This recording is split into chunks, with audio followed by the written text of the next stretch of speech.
Bismillahirrahmanirrahim. Assalamualaikum warahmatullahi wabarakatuh. Waalaikumsalam warahmatullahi taala wabarakatuh. Alhamdulillah pada kesempatan hari ini kita dapat berkumpul di Majelis MUI ini ya, dalam rangka untuk membuat diskusi kajian yang telah disepakati oleh Bendahara Umum Bapak Yosef ya, untuk membuat tugas. Salah satunya itu membuat video.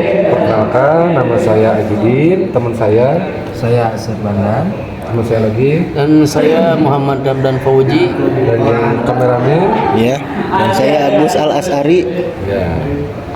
Itu ya, kita berempat di sini akan mencoba untuk membahas apa materi tanya jawab yang disuguhkan oleh pemateri itu Bapak Yosef ya, Bapak Bendung di MUI ini. Adapun pembahasan kita kali ini teman-teman, kita akan diskusi yang akan membahas mengenai diantaranya satu, bagaimana cara mengolah waktu agar produktif Ya, dalam dakwah dan ibadah. Nah, sebelum kita tanya jawab, alangkah lebih baiknya kita berkaca kepada Nabi Muhammad SAW. Beliau cara mengelola waktu dalam dakwah dan ibadah itu sangat humble sekali ya. Bagaimana dia ibadah malam, bagaimana dia dakwah siang, pagi, dan seterusnya. Nah, mungkin perbedaan antara Nabi, para sahabat, para ulama, dan kita di zaman yang kontemporer dan terbaru ini ada sedikit perbedaan, baik itu caranya itu teknologi ataupun yang lainnya. Nah, kita akan bertanya jawab bagaimana agar produktif dalam dakwah dan ibadah pada zaman hari ini.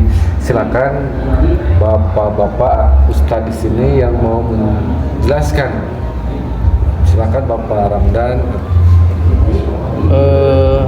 Mungkin sedikit ya tentang pemahaman menurut saya pribadi dalam bagaimana cara mengolah waktu agar produktif dalam dakwah dan ibadah. Mungkin untuk yang paling utama tentunya supaya kita lebih produktif dalam cara mengolah waktu itu, kita harus merasakan bahwa dakwah dan ibadah itu sangat penting. Kita harus menanamkan dulu di dalam hati kita, karena kita tidak akan bisa memprioritaskan atau mengelola waktu dengan baik dalam ibadah dan juga berdakwah ketika kita tidak merasa ibadah dan dakwah itu salah satu hal yang penting. Karena ya mungkin kita sendiri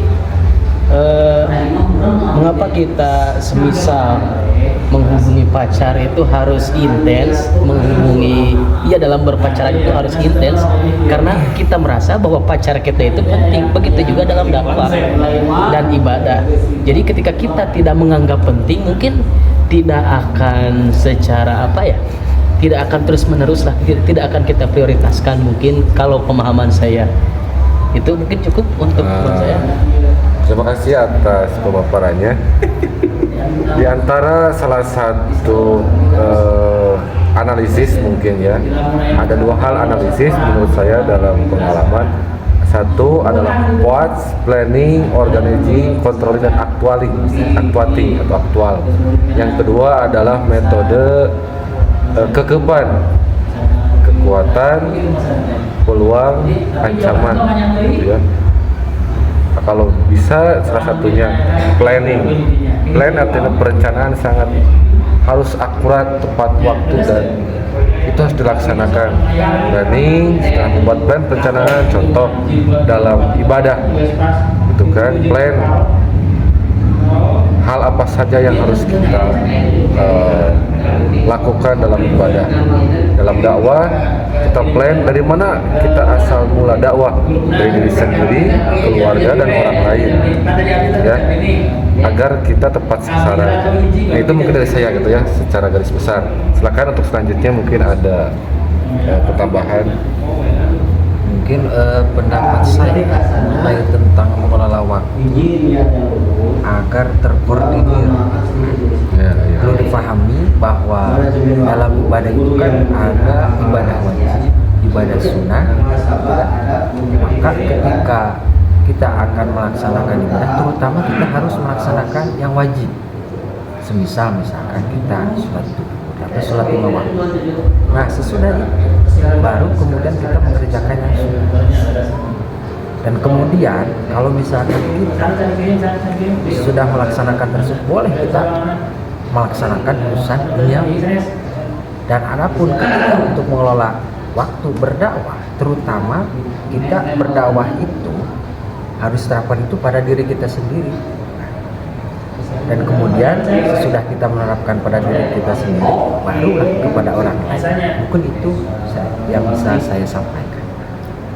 Nah, sebagai penutup pada tanya jawab kali ini, yaitu dalam membuat plan ya harus ada namanya skala prioritas, mana yang lebih penting dari hal duniawi dan ukhrawi. Mungkin itu salah satu yang bisa menjadi pokok utama pada pembahasan kali ini, yaitu skala prioritas. Mungkin itu yang bisa kami sampaikan, kurang lebihnya mohon maaf. Bila taufiq wal hidayah. Assalamualaikum warahmatullahi wabarakatuh. Waalaikumsalam.